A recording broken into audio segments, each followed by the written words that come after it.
A'udzu billahi minasyaitonir rajim. Bismillahirrahmanirrahim. Assalamualaikum warahmatullahi wabarakatuh.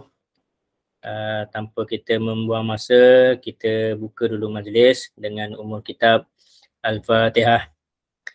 A'udzu billahi minasyaitonir rajim. Bismillahirrahmanirrahim. Alhamdulillahi rabbil alamin. Arrahmanir rahim. Maliki yaumiddin. Iyyaka na'budu wa iyyaka nasta'in. Ihdinas siratal mustaqim. Siratal ladzina an'amta 'alaihim ghairil maghdubi 'alaihim waladdallin. Amin. Alhamdulillah, bersyukur kita kehadrat ilahi kerana dengan limpah dan kurnianya dapat kita bertemu lagi pada minggu yang seterusnya untuk kuliah online secara mingguan. Alhamdulillah, sekarang masuk kepada 3 Mac tahun 2023 di mana hari ini kita akan membincangkan dua topik. Topik yang pertama akan dibentangkan oleh Ustaz Sinar Ruqyah, tajuk cara rawatan 3 tahap. Okay. So Ustaz Sinar juga akan berkongsikan tips-tips dan juga kaedah yang melalui daurah bersama Syekh Abu Bara yang terbaru ni. Dan insya-Allah sesi kuliah kedua saya akan membicarakan tentang perbezaan antara jin sihir dan juga jin saka. Okey, tanpa saya membuang masa dengan lebih lanjut, saya menyerahkan majlis kepada Ustaz Sinar untuk meneruskan sesi kuliah.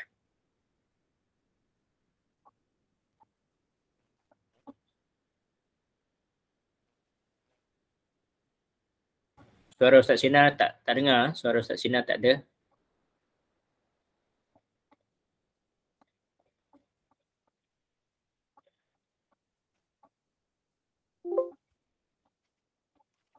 Testing, boleh dengar? Okey, alhamdulillah.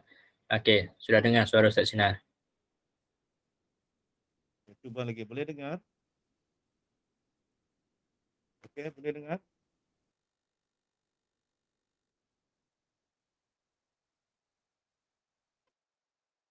Alhamdulillah. Alhamdulillah Rabbil Alamin. Bersyukur kita kepada Allah kerana dipertemukan lagi pada sesi kuliah minggu ini. Pada malam ini, saya akan menyampaikan kuliah berkenaan rawatan ruqyah 3 tahap atau 3 peringkat.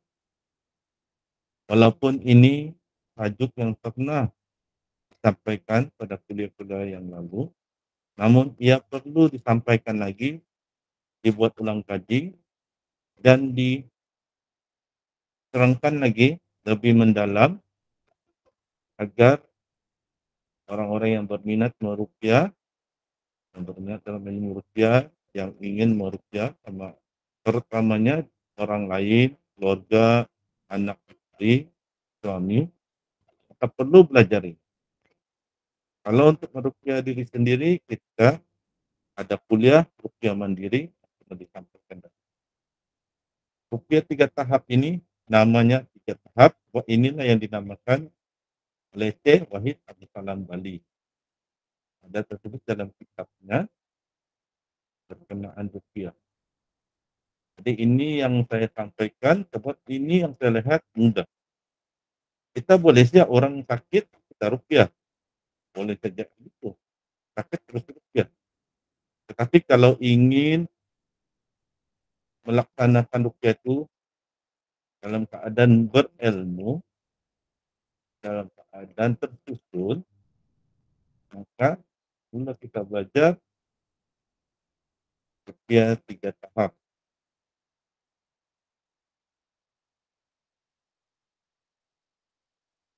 Jadi saya akan buka slide.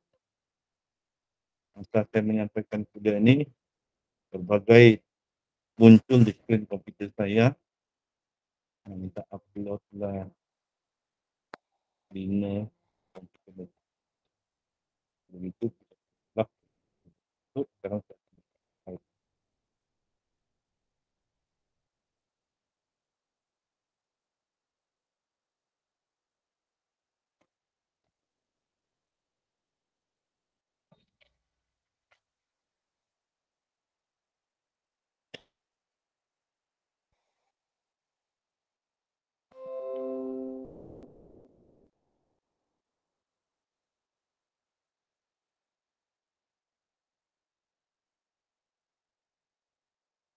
yang tertulis kita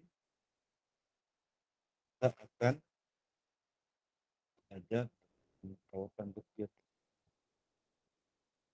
Dan inilah yang saya lihat yang paling mudah untuk mengajar cara-cara merukyah dibanding dengan mungkin metode lain lebih senang dipelajari dan lebih komprehensif.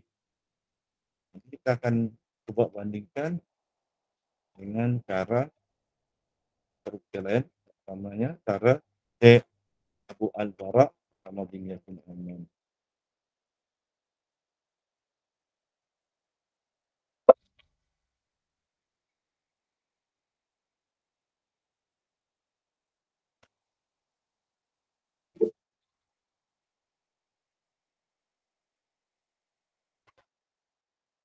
Testing, boleh dengar?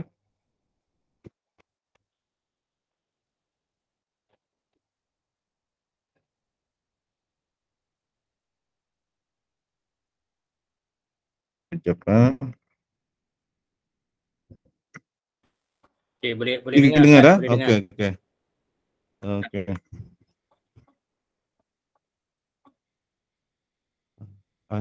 Kenapa pula ni dia melompat pula? Okey, kita kepada pendahuluan dulu. Pertama yang kita kena ingat, apapun teknik dikatakan untuk meruqyah, nama saja berbeza, sebenarnya asasnya sama atau hampir sama. Yaitu asas merawat dalam ruqyah syariah adalah sama dengan membaca ayat-ayat suci Al-Quran, zikir dan doa-doa daripada hadis Nabi SAW. Manakala berdasarkan pengalaman masing-masing atau pendekatan merawat, itulah yang membezakan antara peruqyah. Sebagai contoh, ada peruqyah membaca ayat-ayat Al-Quran diselang-seli berdialog dengan jin yang merasuk pesakit. Dan saya coba nanti nyatakan apa pula pandangan Syekh Abu Al-Bara dengan berdialog dengan jin. Kalau menurut beliau, bolehkah, tak bolehkah? Nanti saya akan sampaikan. Seterusnya ada pula peruqyah, baca sahaja terus ayat-ayat ruqyah tanpa berdialog dengan jin. Jika jin merasuk tubuh pesakit itu bercakap, peruqyah tidak mengindahkan apa yang jin merasuk itu cakap, ruqyah akan terus sahaja baca ruqyah hingga selesai set ruqyah dibaca.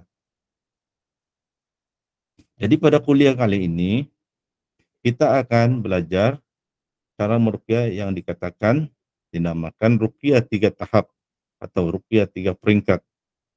Pendekatan ini digunakan pakai oleh Syekh Wahid Abdul Salam Bali dan digunakan pakai oleh kebanyakan peruqyah. Cuma sahaja mungkin mereka tidak menamakan ya ruqyah 3 tahap. Dan penyampaian saya pada malam ini bukanlah mengambil bulat-bulat daripada tulisan Syekh Wahid Abdul Salam Bali, tetapi disampaikan dengan campuran pengalaman saya sendiri. Oke, seterusnya. Rawatan 3 tahap ini amat mudah, yaitu untuk merawat seseorang, katakan orang datang berjumpa kita, atau kita pergi ke rumah pesakit, sebelum kita meruqyah, itu membaca ayat-ayat ruqyah, kita bagikan kepada 3 peringkat. Yang sebenarnya kita biasa lakukan, cuma kita tidak secara sedar mengatakan kepada diri kita, ini peringkat pertama, ini peringkat kedua, ini peringkat ketiga. Tapi biasanya inilah yang akan dibuat oleh kebanyakan peruqyah, terutama peruqyah berpengalaman. Yaitu tahap pertama sebelum melakukan ruqyah. Kita pergi ke rumah pesakit, kalau di Sabah pesakit bagi kita minum kupi-kupi, Lepas tu di sanalah kita berbual dan bertanya keluhan pesakit. Tahap kedua adalah tahap kita membaca ayat-ayat ruqyah. Dan tahap ketiga, apabila kita telah selesai meruqyah, apa perlu dilakukan? Adakah bersenyum-senyum menunggu pesakit menghulurkan hadiah sampul surat dan selepas itu mengucapkan Assalamualaikum, pergi? Atau ada lagi yang perlu dilakukan? Jadi inilah 3 peringkat ini. Dan peringkat ini boleh dilakukan setiap kali ada sesi merawat, meruqyah, ataupun peringkat-peringkat ini pun boleh apa yang kita katakan skip, boleh tidak dilakukan. Terutama peringkat atau tahap pertama dan tahap ketiga. Berdasarkan keadaan masa itu panjang atau pendek. Kalau masa pendek ada tuh orang terus baca ruqyah, yaitu tahap kedua. Tidak ada mukadimah, tidak ada diagnosa atau diagnosis, dan tidak ada tahap ketiga. Lepas baca ruqyah, terus pulang, peruqyah pulang dari rumah pesakit ataupun pesakit yang berada di rumah, di pusat rawatan atau di rumah peruqyah akan pulang sebab ada lagi pesakit lain menunggu. Jadi keadaan ini fleksibel.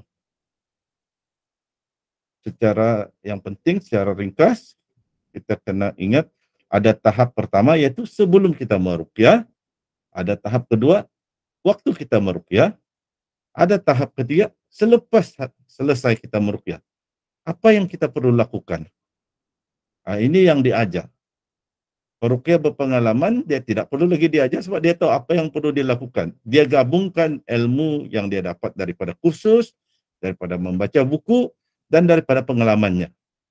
Tetapi orang yang peminat ruqyah, baru belajar beruqyah, baru belajar merawat istrinya, dia mungkin banyak persoalan yang dia tidak tahu, yang dia perlukan jawaban. Dan kita bagi jawaban berperingkat-peringkat di sini. Oke, kita lihat kepada peringkat pertama. Tahap pertama ini adalah tahap semasa jumpa pesakit dan sebelum membaca ruqyah. Semasa berjumpa pesakit,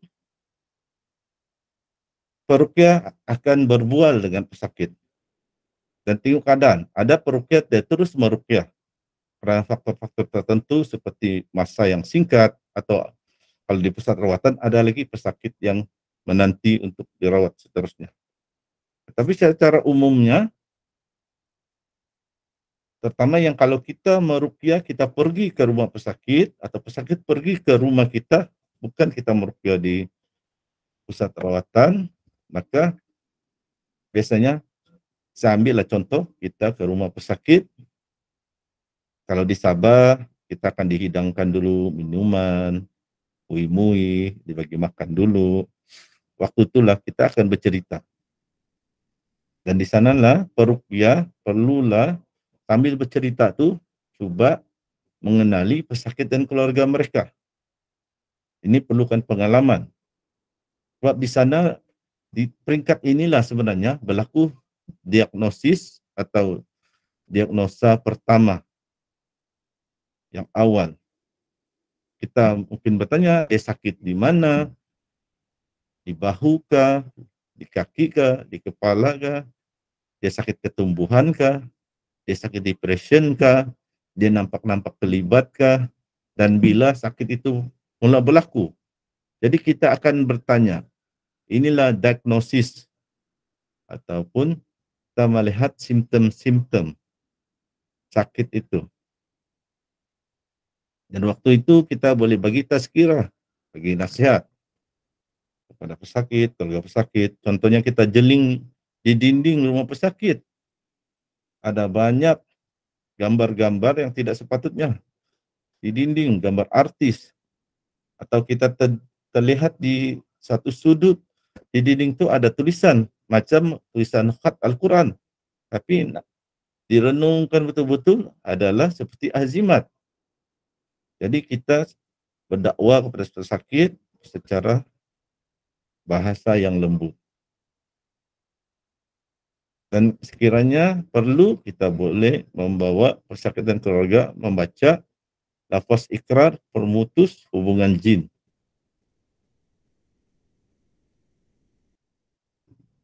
Dan lafaz ikrar ini pun ada dibincangkan dalam daurah, tapi saya rasa ada miscommunication.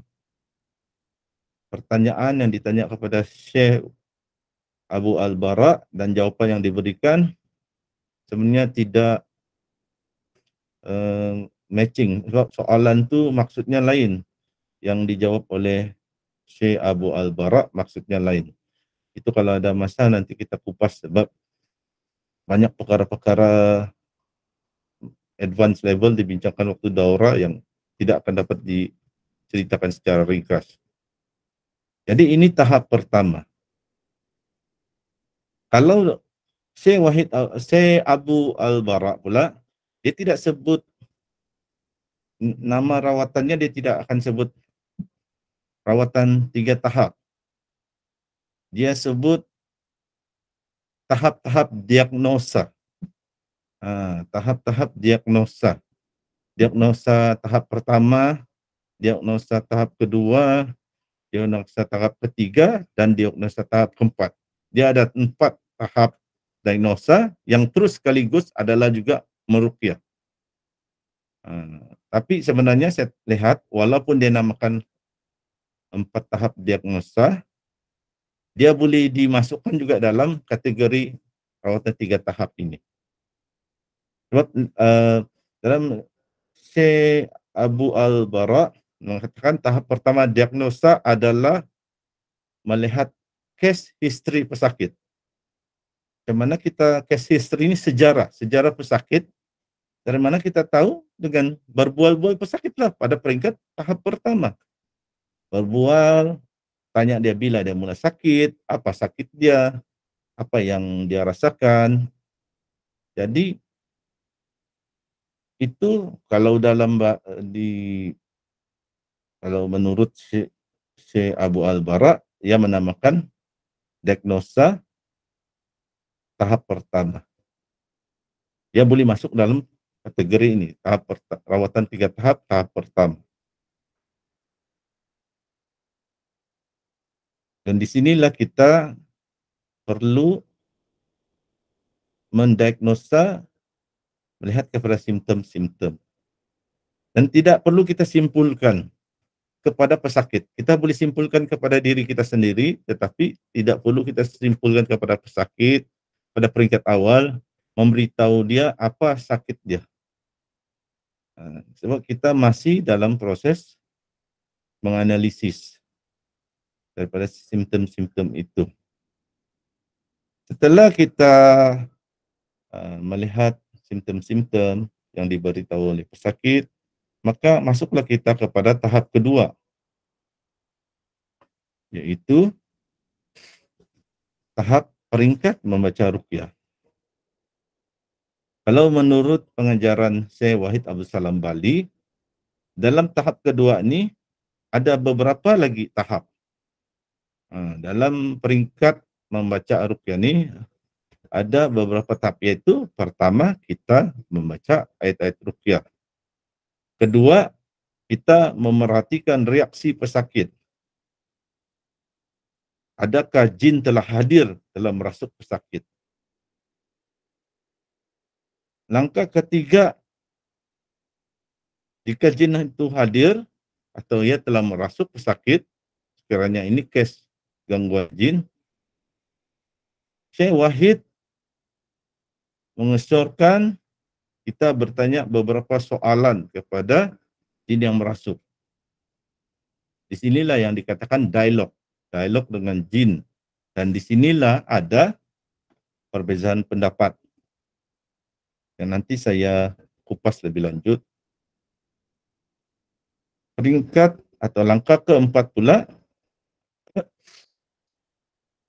bagaimana peruqyah itu menghadapi jin yang merasuk.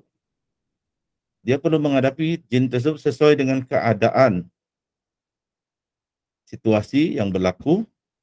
Adakah jin asyik, adakah jin sakah, adakah jin sihir. Dan ini perlu banyak pengalaman untuk paham, untuk mudah melalui peringkat keempat ini. Dan di situ juga peruqyah akan menyuruh jin keluar. Yang disyorkan oleh Syekh Wahid Abdul Salam, Bali, apabila berdialog dengan jin, gunakanlah kaedah dakwah. Yang lebih khusus lagi, sekiranya berdialog, gunakan pendekatan targhib dan tarhib, anjuran dan ancaman.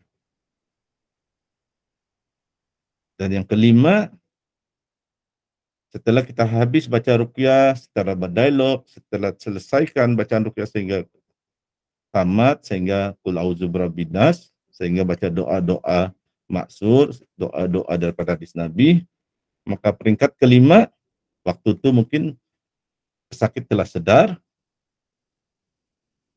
Apa yang perlu dilakukan oleh perawat ruqyah adalah memeriksa sama ada jin benar-benar sudah tiada di tubuh pesakit atau jin itu masih ada. Cuma peringkat kelima ini cara saya mungkin berbeza dengan cara perawat lain atau cara yang diterangkan oleh Syekh Wahid Abdul Salam Bali. Dan saya rasa cara ini pun banyak yang cara saya ini banyak juga dilakukan oleh peruqyah lain. Yaitu kita tidak cek sama ada jin masih ada atau tidak pada hari yang sama. Tapi kita akan suruh datang, walaupun kita agak jin itu masih ada, cuma sementara lari atau coba berlakon, dia diam-diam saya di tubuh pesakit, kita akan minta pesakit itu datang semula minggu depan, 2 minggu kemudian, atau paling singkat pun 3 hari kemudian, ataupun esok dia. Kita tidak akan sambung, coba cek, sebab apa akan berlaku sekiranya kita sudah membaca selama sejam atau 2 jam campur dengan dialog dengan jin, bila kita cek rupanya pesakit itu masih ada jin pada tubuhnya, sudahlah tadi 2 jam, campur lagi 2 jam lagi membaca ruqyah, nanti start meruqyah pukul 10 malam, selesai nanti pukul 4 subuh, 4 pagi. Nah, kalau Semenanjung belum lagi masuk subuh, 4 pagi. Jadi kita tidak mau begitu. Peruqyah muda yang bersemangat atau yang baru mula berkecimpung dalam dunia ruqyah suka tuh, bersemangat. Datanglah merawat pukul 9 malam, 10 malam, sampai pukul 4 pagi, baru pulang merawat pesakit. Tapi apabila telah berpengalaman, kita akan tinggalkan cara begitu. Sebab ia amat memenatkan, kita ada aktiviti lain. Kita perlu cari nafkah, esoknya perlu cari nafkah, perlu kerja, dan sebagainya. Jadi, tahap kedua nih, sebenarnya banyak yang boleh dibincangkan. Saya akan bincangkan ada 2 perkara yang saya akan kupas lagi lebih lanjut dalam tahap ketiga ini, yaitu dialog.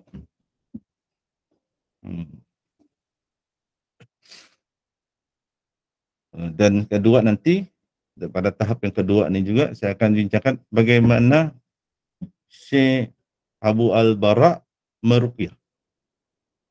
Oke, berkenan dialog ini, dia ada 2 camp, dia ada 2 school of thought, dia ada 2 pandangan peruqyah berpengalaman ataupun ulama sendiri. Ada yang membenarkan berdialog, ada yang tidak membenarkan. Tidak membenarkan bukan ia mengatakan haram atau larangan mutlak, cuma dia tidak suka cara itu dia tidak berdialog. Contoh perawat-perawat senior yang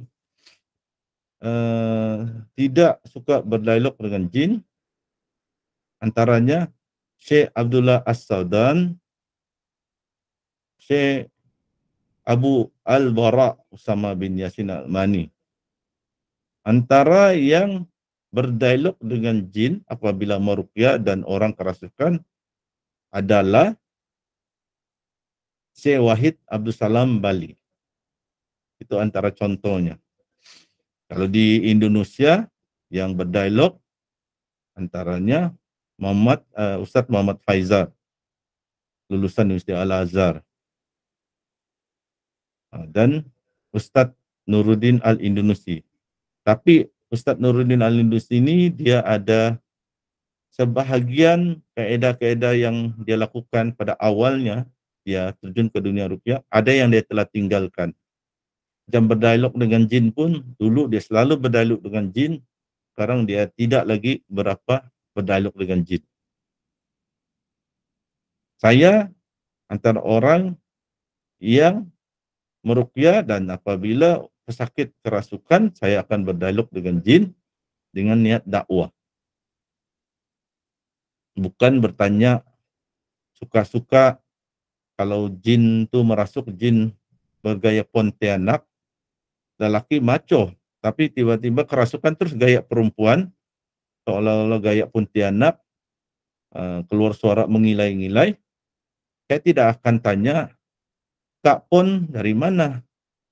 Kak Pontianak ini berseorangan kah?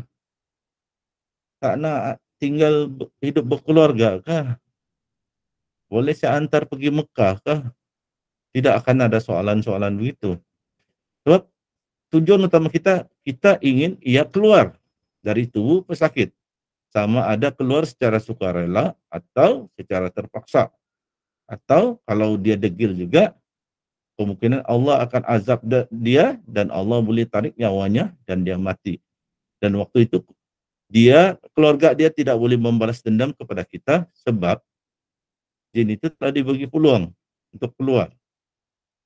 Jadi adalah menggunakan pendekatan dakwah dan dialog itu lebih khusus kepada targhib dan tarhib.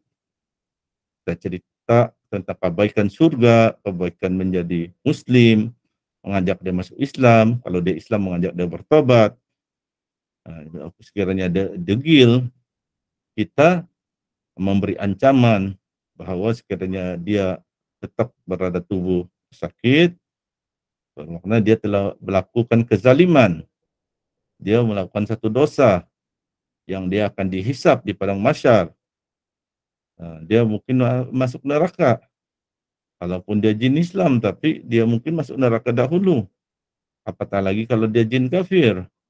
Kita boleh baca ayat-ayat berkenaan neraka, ayat-ayat berkenaan azab Allah, agar jin itu gentar dan semoga dia boleh keluar, sama ada secara sukarela atau secara terpaksa.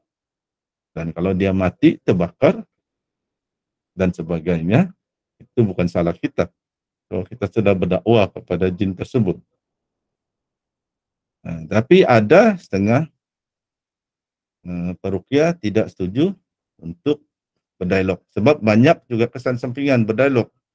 Kalau yang tidak pandai berdialog, kurang pengalaman, meleret-leret dialog tuh. Nanti kita yang terkena talbis iblis. Jin kata sakit ini dibuat orang, si perawat pun mengiyakan. Terus keluarga pesakit yang ada pun dengar. Orang yang sebenarnya innocent, tidak ada salah, sudah disangka sangka dialah yang menghantar sihir kepada pesakit.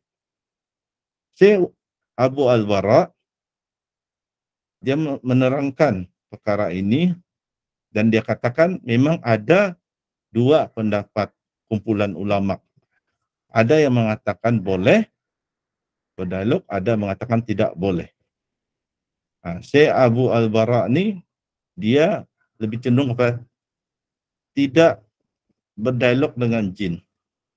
Tapi tidak berdialog pun saya lihat bukanlah secara mutlak. Sebab dia beritahu dia sudah beberapa ribu jin dia telah bawa masuk Islam. Jadi macam mana dia bawa masuk Islam jin tersebut kalau dia tidak berdialog dengan jin yang merasuk pesakit. Jadi cuma dia tidak suka cenderung untuk berdialog. Dia lebih katakan baca ruqyah sehingga selesai. Ya Abu Al-Bara.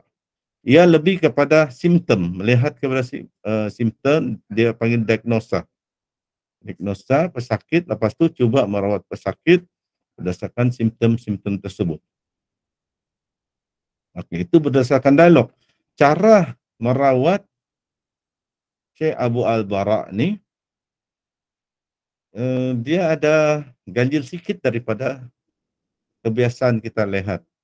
Ia mirip, kalau siapa yang biasa menonton video YouTube Ustaz Muhammad Faizal, dia mirip seperti cara Ustaz Muhammad Faizal meruqyah. Ada kemungkinan Ustaz Muhammad Faizal ni meniru daripada cara Syekh Abu Bara. Sebab Syekh Muhammad, Ustaz Muhammad Faizal dari Indonesia itu, daripada kumpulan Arsada Yadaka, dia memang pernah belajar dengan Syekh Abu Al-Bara. Jadi mungkin dia gunakan teknik itu daripada pengajaran Syekh Abu Al-Bara. Bukan dari segi dialog kan? Dialog Syekh Abu Al-Bara tidak berapa berdialog dengan jin. Tapi dari segi teknik, cara Syekh Abu Al-Bara, dia panggil pesakit tu duduk dekat dia, lepas tu dia akan berdialog, bertanya sakit, di mana sakit, apa sakit. Dia diagnosis, dia menanyakan simptom-simptom. Selepas itu dia diagnosis tahap kedua, ia membacakan ruqyah. Ya, apabila dia dan pesakit pada mulanya duduk di depan dia, biasanya di kerusi. Tapi dia telah bagi tahu kalau ada yang ingin duduk di lantai pun duduk di lantai lah.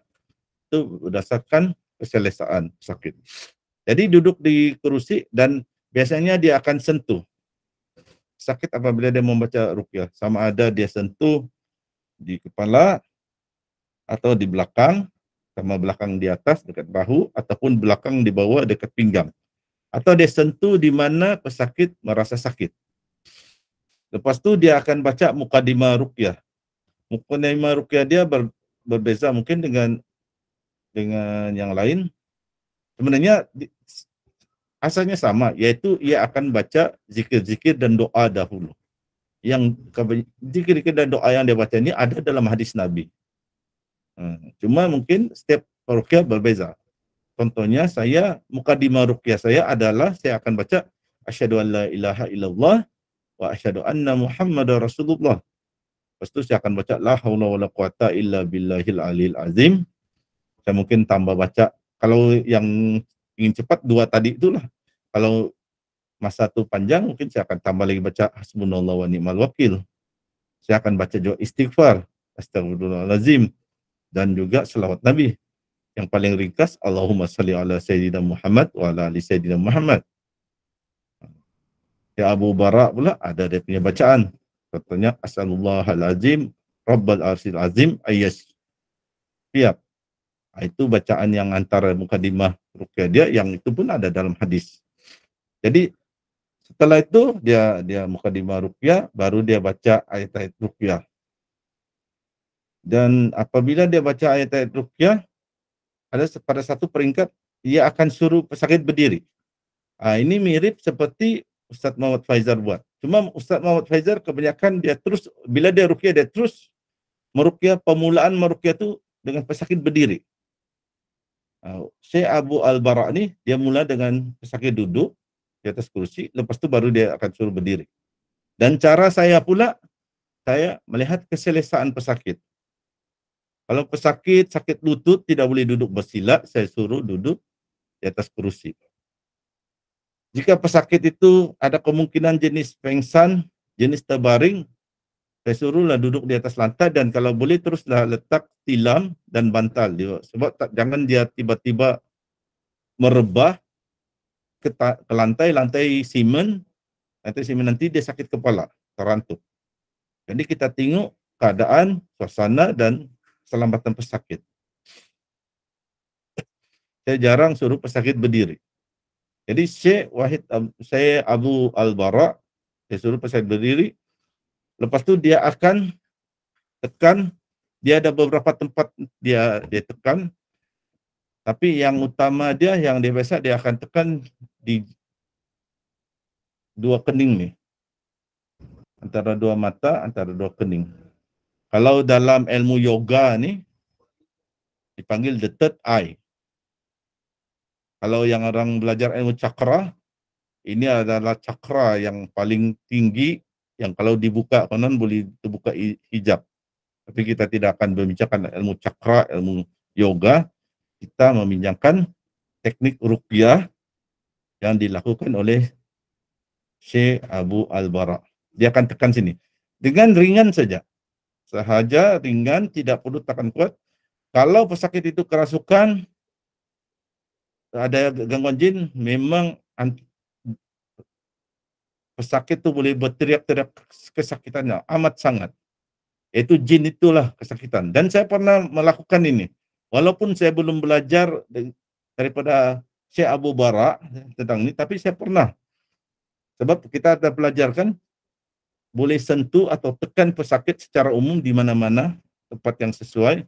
Saya sentuh sejak di sini, pesakit teriak, jinnya yang merasuk tuh, teriak kesakitan. Orang lain mungkin boleh cakap itu talbis iblis, terpulanglah. Mereka yang ingin cakap itu cuma jin berlakon. Bagi saya peruqyah dan peruqyah lain, di mana ada kesan, di sana yang kita akan tumpukan. Kita akan lebih banyak baca Al-Quran. Jadi tidak masalah. Kita itu jin berlakon atau tidak berlakon. Dia betul kesakitan atau dia berlakon. Apabila kita baca Al-Quran, berulang kali ayat kita baca, kita dapat pahala. Jadi tidak ada masalah kalau jin itu cuma berlakon. Jadi ditekan sini, memang di sanalah kesakitan dan juga kebiasaannya kalau yang pesakit boleh nampak kelibat, boleh nampak orang lain tidak nampak tapi dia dalam keadaan sedar bukan mimpi boleh nampak jin. Biasanya ditekan di sinilah, dibacakan ayat-ayat ruqyah, memang ada reaksi.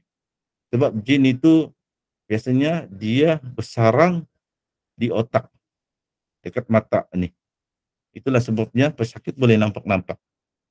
Dan juga Syekh Abu Al-Bara juga dia tekan di sini juga. Di ujung kening nih, di atas sakit di dahi. Kalau orang sakit kepala selalu dia usap-usapkan urut di situ. Biasanya dia pakai satu tangan saja, dia pijit begini. Siapa tangan lebar, bolehlah pakai satu tangan. Kalau tangan tidak lebar, bolehlah dua jari, dua tangan.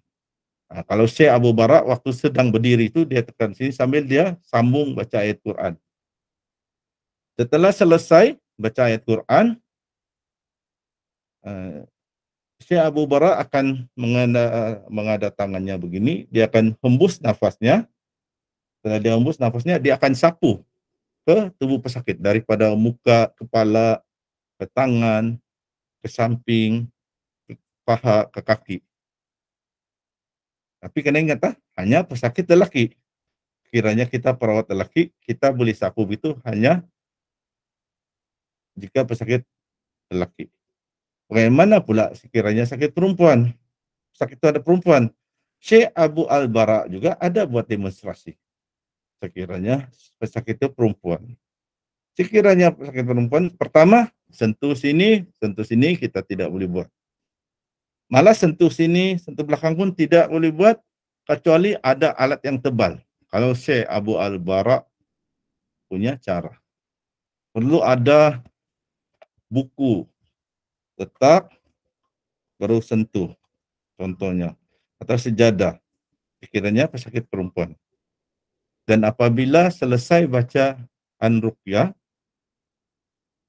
bukan peruqyah ambil tangan ini, hembus, sapu tubuh perempuan itu, sakit perempuan. Tidak.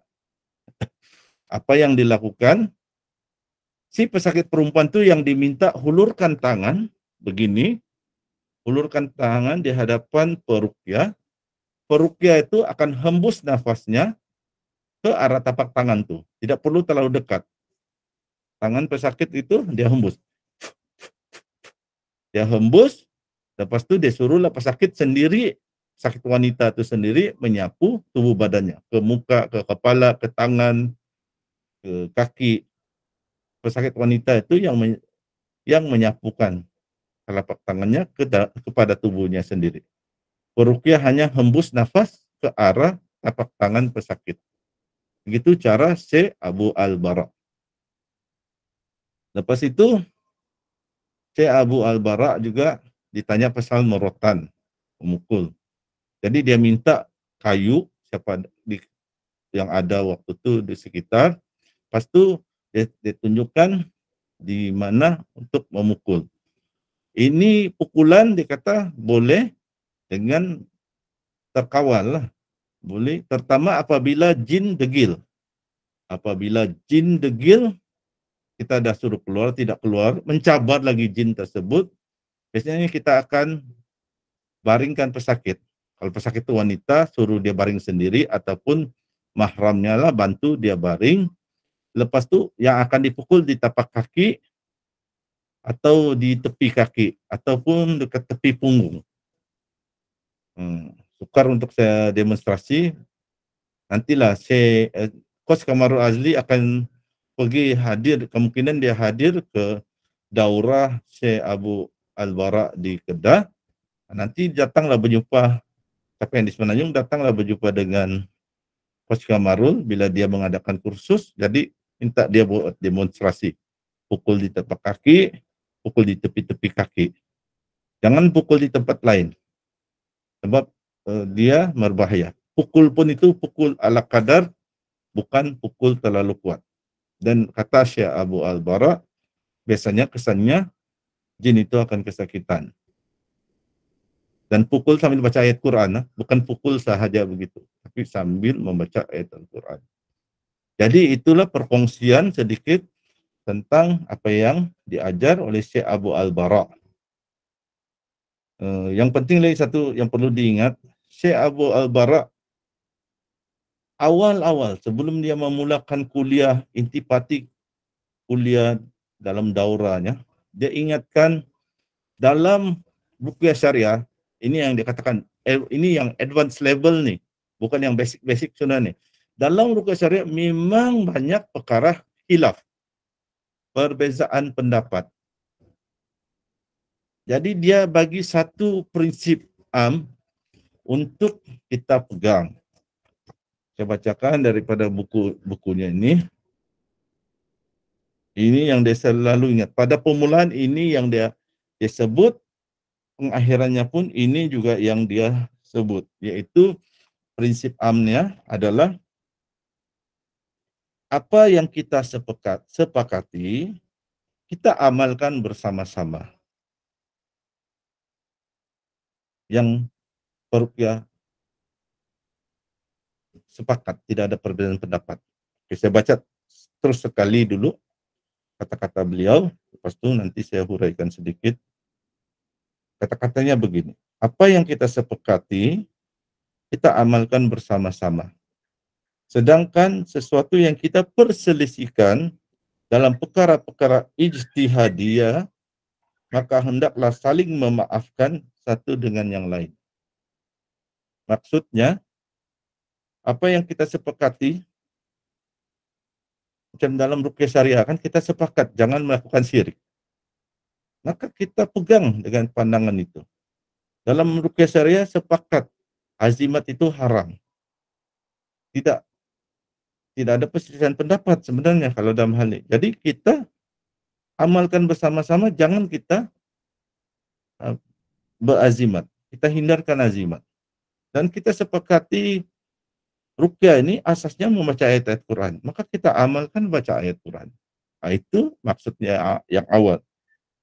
Lepas itu dia katakan, sedangkan sesuatu yang kita perselisihkan dalam perkara-perkara ijtihadiyah, ijtihadiyah ini adalah nama lain bagi tajribiyah atau tajribi.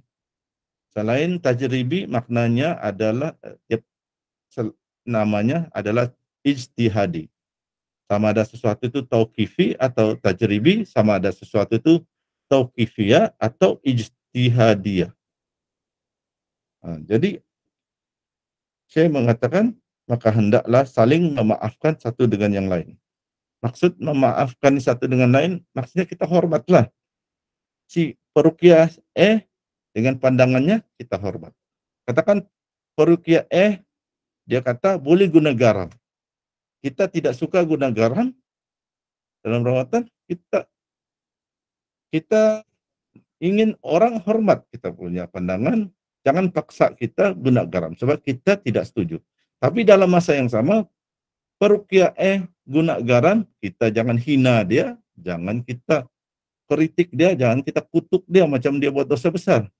Itu adalah perbezaan pendapat, kita hormat pendapat dia. Itulah maksudnya kalau dimaksudkan hendaklah saling memaafkan satu dengan yang lain. Dan memang dalam daurah ada diceritakan tentang garam.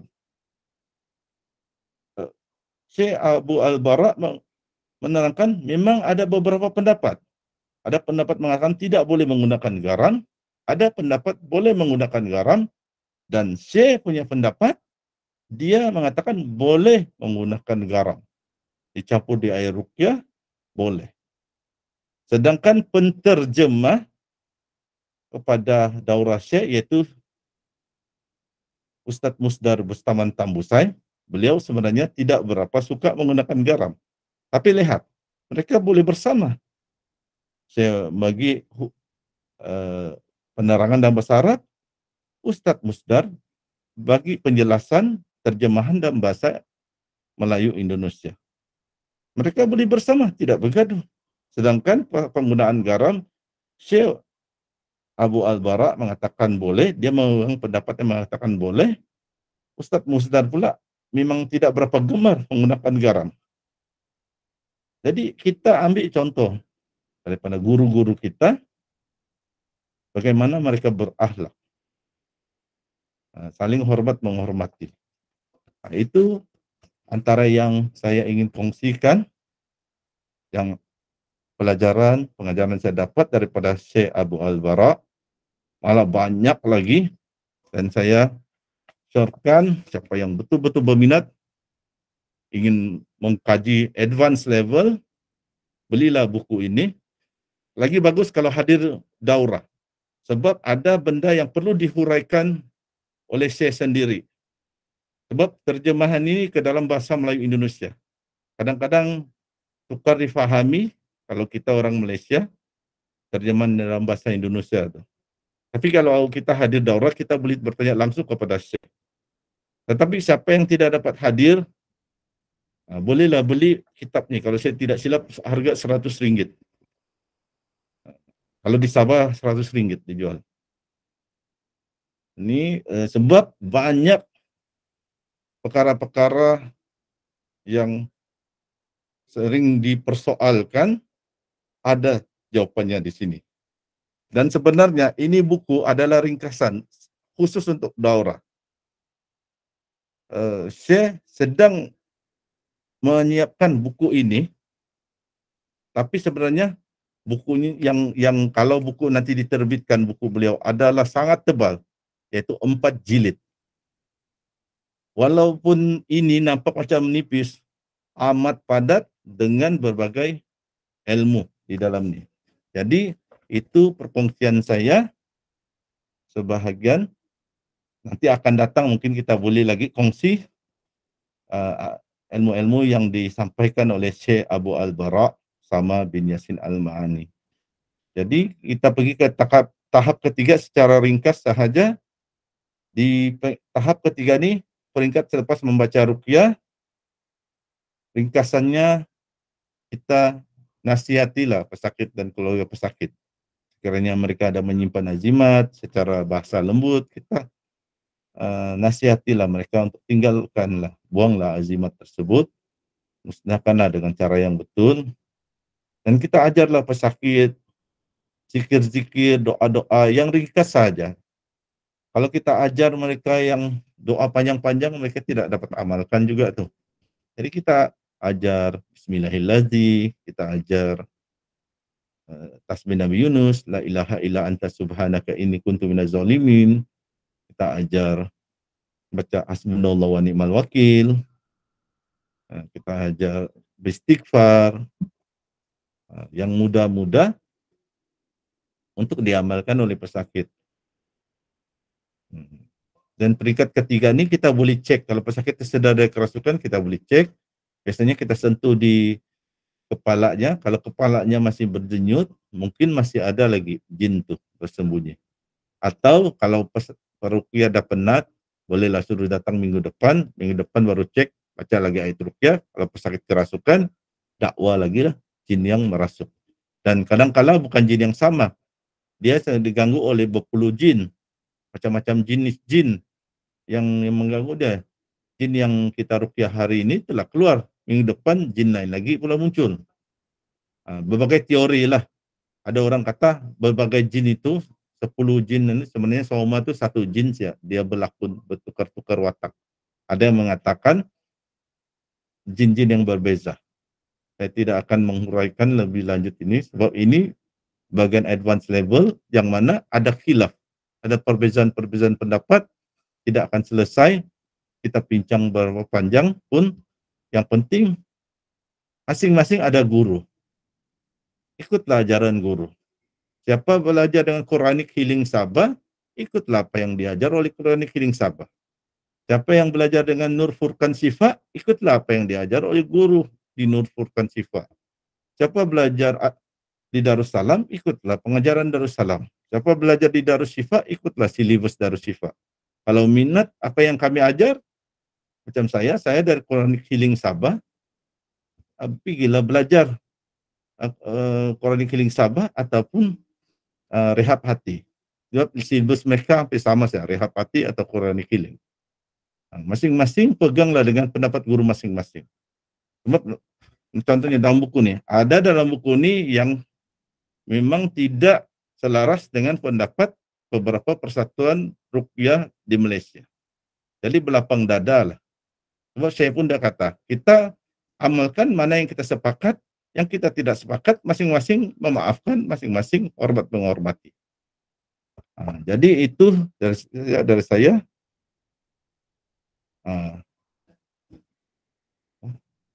Betul lah. Telah selesai lah. Rawatan 3 tahap, maka saya akan tutup slide saya untuk saya lepas ini serahkan kepada Coach Kamarul, dan dengan ini saya serahkan majlis ilmu kita ini kembali kepada Coach Kamarul. Silakan Coach. Okay, alhamdulillah, terima kasih kepada Ustaz Sinar kerana selesai untuk perkongsian tadi, dan alhamdulillah, masya-Allah tabarakallah, Ustaz Sinar juga memberikan tips tu berdasarkan sesi bersama sesi daurah yang baru berlangsung di Sabah. Okay. So tajuk saya pada hari ini pula, saya akan menceritakan tentang perbezaan antara jin sihir dan juga jin saka. Okay. Sebelum ni, dalam minggu yang sebelum-sebelum ni, kita sudah pun menjelaskan tentang apa itu sihir, apa itu saka. So insya-Allah hari ini kita akan cuba membuat sedikit perbandingan perbezaan antara jin sihir dan juga jin saka. Okay. So saya pun tak akan ambil masa yang panjang, sebab benda ni kita straightforward saja. Okay. Jin saka biasanya datang daripada keluarga atau keturunan dia sendiri. So maksudnya dia adalah melalui susul galur lah. Okay. Sedangkan kalau jin sihir itu adalah daripada kiriman orang lain, kiriman daripada Tok Bomoh yang dengki Tok Bomoh, dan juga melalui si pengupah lah. Gangguan jin saka biasanya juga banyak berlaku sejak sekian lama, daripada awal lagi Daripada ada juga banyak kes daripada baby dalam kandungan lagi, bayi dalam kandungan lagi, gangguan jin tu sudah mula ganggu.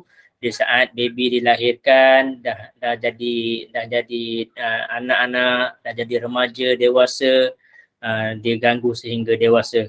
So sedangkan kalau jin sihir, dia akan datang apabila timing dia disuruh ataupun tiba-tiba datang lah. Okay, jin saka dia akan berpindah daripada orang yang daripada tuan dia kepada orang yang paling rapat ataupun disayangi oleh tuan dia. Biasanya kalau macam jin-jin Tok Bomo, jin-jin tukang urut, dia akan diwariskan kepada anak dia atau cucu dia yang paling rapat ataupun yang paling dia sayang. Jin sihir pula dia dituju ataupun dihantarkan oleh seseorang yang dia benci. Ada orang lain yang benci kepada si pesakit, maka si pesakit, orang lain yang benci kepada si pesakit, maka orang tu dia mengupah si tukang sihir untuk menghantar jin sihir itulah. Okey, ada juga kes saka biasanya dia akan memilih sendiri siapa yang sesuai untuk menjadi tuan dia. Ada banyak kes bila cucu dia ataupun waris keturunan itu ada ramai. So jin saka ni dia akan pilih di antara ramai-ramai waris-waris, adik-beradik, anak cucu cicit keluarga tu. Jin saka tadi dia akan pilih salah seorang yang paling sesuai dengan sifat dia. Jin sihir pula biasanya dihantar oleh Tok Bomo melalui perintah lah, arahan dan perintah daripada Tok Bomo. Jin saka akan lebih cenderung untuk mengganggu semua orang dalam satu keluarga. So kalau adik-beradik ramai, kebiasaannya jin saka dia akan ganggu semua. Cuma dalam ramai-ramai itu jin saka akan memilih salah seorang ataupun dua orang yang sebagai tapak utama. Sedangkan jin sihir dia tak pilih orang lah. Kalau si tukang sihir ataupun si pengupah tadi dah attack seorang hamba Allah tu, si fulan tu, maka jin sihir tadi dia akan serang si fulan tu lah. Okay.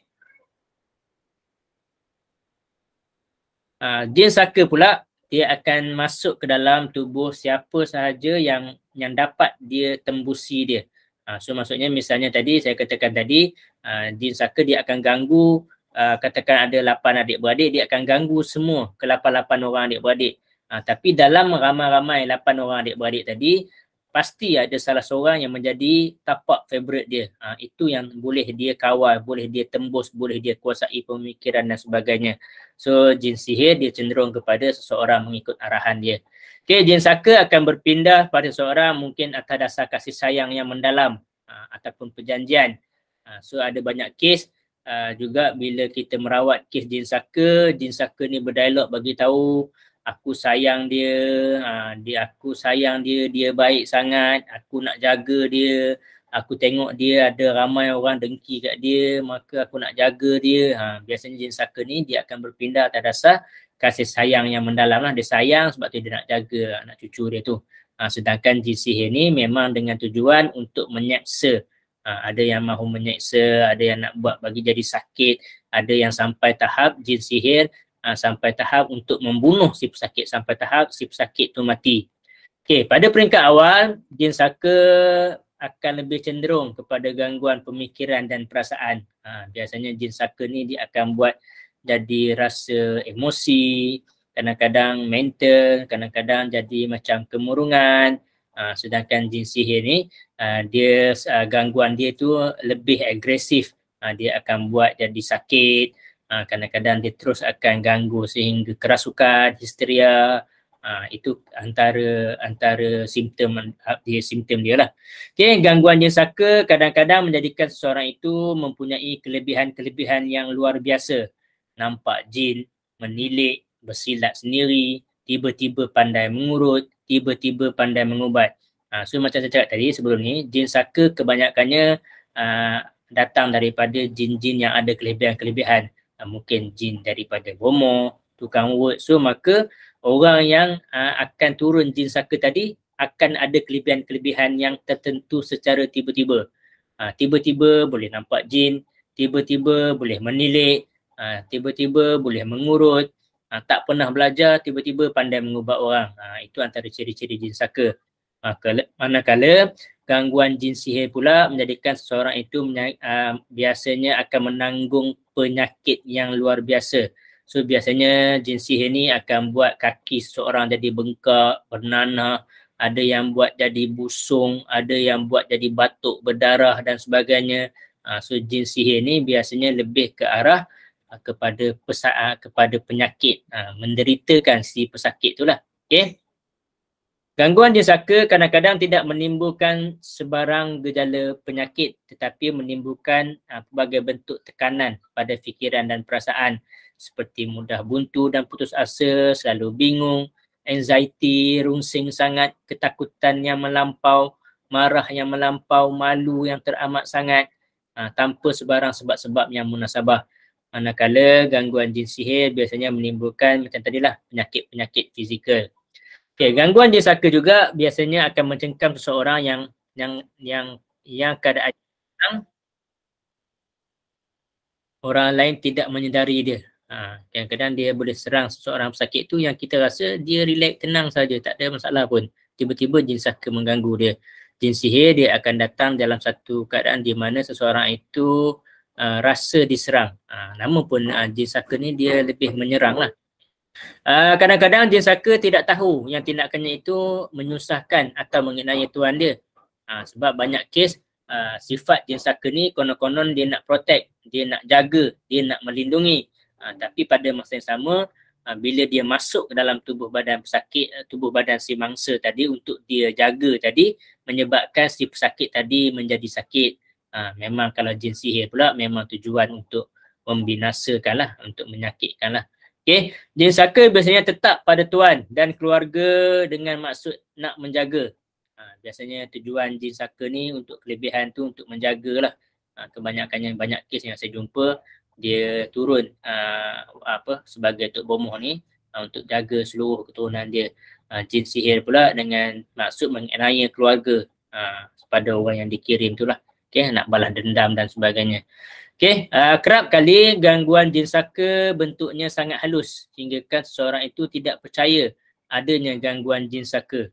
Ini banyak juga yang berlaku di mana banyak pesakit saya dia beritahu kata jin saka tok saya ni dia tak buat jahat ustaz. Dia ajar saya solat, dia ajak saya mengaji, dia kejutkan saya bangun solat. Dia permainan dia sangat halus. Ini yang kita panggil sebagai talbis iblis, tipu daya iblis. Tapi pada akhir-akhir nanti dia akan mengganggu kita, merosakkan kita dan juga menyesatkan kita juga. Okay? Sedangkan gangguan jin sihir dia akan memberi kesan yang sangat jelas. Adanya gangguan macam tadi lah, dia terus sakit, histeria, sakit misteri. Gangguan jin saka akan mempertahankan tuan dia daripada serangan lain. So kadang-kadang lah, ini kadang-kadang berlaku. Kalau ada serangan jin saka, konon-kononnya akan ada serangan jin sihir, kononnya jin saka akan protect. Tapi tidak juga. Kebanyakan kes yang saya jumpa, jin saka dia tak boleh tembus kepada jin pesakit. Dan bila dia nampak ada jin sihir masuk, jin saka tadi dia akan membiarkan jin sihir tadi masuk. Bila dah sihir ni masuk, kemudian baru dia akan munculkan diri dia, konon-konon nak protect, nak buang sihir tu tadi. Ini antara modus operandi dia. Okay, jin sihir memang dia akan terus membisikkan, menganiaya, membuat bagi jadi sakit dan sebagainya. Okay, jin saka akan mencari tubuh badan baru dari kalangan ahli keluarga sebagai ganti jika tuan dia meninggal dunia. Ini yang selalu kita tengok. Banyak kes bila ada tok-tok yang dah macam sakit nazak, di saat itulah jin saka tadi mula untuk mencari tapak-tapak baru. Jika jin saka tu ada kepada ahli keluarga mak ayah kita, bila saat ayah tu dah mula sakit nazak, jin saka ni dah mula ganggu adik-beradik yang lain untuk dia nak suruh orang lain terima dia lah. Okay, sedangkan jin sihir ni dia akan pergi sebaik saja selesai tugas yang diberi. So macam saya cakap tadi, kalau jin sihir ni tugas dia nak bagi jadi mati, kalau pesakit tu mati, dia selesailah. Kalau jin sihir tadi nak tujuan dia untuk memisahkan suami isteri, bila dia orang telah bercerai, maka selesailah tugas jin sihir tadi. So kebanyakan saka tadi juga akan menimbulkan masalah seperti untuk menghalang tuan dia daripada kahwin, ataupun menghancurkan rumah tangga atau menghalang daripada dapat anak. Sebab sifat jin saka tadi, dia sifat nak memiliki, dia nak si pesakit tu seorang saja. So kalau pesakit tu tak kahwin lagi, dia akan cuba halang untuk bagi kahwin. Kalau pesakit tu dah kahwin, dia akan cuba pula ganggu rumah tangga dan tak bagi dapat anak. Itu sifat-sifat antara sifat gangguan jin saka. So manakala jin sihir pula dia lebih menumpukan kepada penyakit tadilah. Dia akan buat bagi jadi sakit, kaki bengkak, pusung, tiba-tiba jadi bernanah dan sebagainya. Itu antara ciri-ciri jin saka. So itu dia, alhamdulillah saya share secara ringkas tentang perbezaan antara jin sihir dan juga jin saka. Okey, kita buka kepada seterusnya. Itu saja untuk sesi kuliah saya pada malam ni. Semoga perbezaan jin saka dan jin sihir tadi akan membuka minda kita lah. Okey. Okey, kita buka kepada sesi soalan. Soalan boleh terus bertanyakan soalan di ruangan chat juga boleh, ataupun nak tanya melalui direct bercakap juga boleh, terpulang atas masing-masing. Okey, dah ada satu soalan, saya jawab soalan dulu daripada Tuan Abdullah M. Assalamualaikum. Waalaikumsalam. Macam mana kaedah yang terbaik penyelesaian sihir yang menggunakan bekas? Contoh tempat kaca, lain menggunakan patung dan sebagainya. Contoh selagi patung masih terikat lagi, selagi itu pesakit terasa sakit. Sebenarnya tidak semestinya untuk rawatan jin saka mesti mencari buhul dia. Saya boleh katakan majoriti kes rawatan yang saya ambil, saya hanya membacakan ruqyah sahaja pada pesakit. Jika ikatan sihir di badan pesakit tu putus dan selesai. Hanya sebahagian kecil sahaja yang sampai kita kena usaha mencari buhul-buhul. So maksudnya kalau tanya penyelesaian terbaik bagi saya yang peringkat awal, kita ruqyahkan sahaja, ruqyahkan lagi, ruqyahkan berulang kali, insya-Allah akan selesai. Patung walaupun dia masih ada patung ataupun ikatan, itu akan menjadi ikatan sahaja tanpa lagi jin-jin sihir. Itu pendapat saya lah. Sebab saya personally saya tidak begitu memfokuskan untuk mencari buhul-buhul sihir, dan alhamdulillah saya telah meruqyah daripada tahun 2010 sampai sekarang 2023. Kes yang saya mencari buhul sangat-sangat sedikit. Saya kata kalau saya nak mencari buhul tu tak sampai 20 kes kot yang saya sampai betul-betul nak mencari buhul. Yang lain-lain saya ruqyahkan badan si pesakit dan insya-Allah akan selesai. Okay, itu pendapat saya. Mungkin Ustaz Sinar ada jawapan lain. Terima kasih Coach. Pertama, jawapan saya hampir sama dengan Coach. Saya pun jenis tidak fokus kepada mencari buhul. Dan ada tambahan daripada saya. Ada 2 poin penting. Berdasarkan pengalaman saya dengan sahabat-sahabat saya yang meruqyah orang, termasuk orang yang terkena sihir. Kami baca ruqyah, kami ajar pesakit baca ruqyah, buhul sihir itu muncul sendiri. Bagi satu contoh, seorang sahabat saya, peruqyah muda, sangat muda, dia dipanggil ke hospital, orang tu ditahan, dia kena review sebab dia sudah setahun atau lebih setahun dia buta matanya, tidak boleh melihat. Jadi dia akan review dari masa ke masa di hospital. Jadi dia dimintalah ke hospital, dia baca ruqyah, tiba-tiba sesuatu jatuh dari langit, jatuh ke katil pesakit di hospital tu, lepas tu melompat ke lantai. Apabila ditengok, bungkusan kain dibuka, ada kesan darah dan ada kalung dengan loket berbentuk cross. Muncul tiba-tiba. Ada seorang wanita, dulu saya pernah rawat ruqyah ibunya, dia terus juga belajar ruqyah, anaknya pun saya pernah rawat, dia belajar ruqyah sehingga dia pandai meruqyah. Nah, dia ceritakan dia selalu mengamalkan ayat-ayat ruqyah atau manzil. Dan macam-macam petanda muncul. Tiba-tiba dia boleh nampak di ruang dapur burung besar. Entah burung helang kah, burung garuda besar mati. Disangka suaminya. Sebab mereka tinggal di kampung, suaminya suka berburu, suka menangkap burung. Dia angkat suaminya, sampai kata bukan dia tangkap burung tu mati di tengah-tengah pantai. Dan macam-macam lagi keganjilan. Dan satu masa tengah dia di halaman rumah di kampung dekat dekat pagar, dia nampak botol muncul, seolah-olah botol tu separuh berada badan di tanah, separuh badan botol tu di luar, yang sebelum ni mereka tidak pernah nampak. Seolah-olah macam botol tu naik sendiri dari tanah tu, ada separuh nampak. Mereka keluarkan botol tu ada cecair hitam. Bila mereka buka bau busuk. Dan kemungkinan itu adalah buhul. Buhul itu muncul sendiri. Allah bagi yang muncul.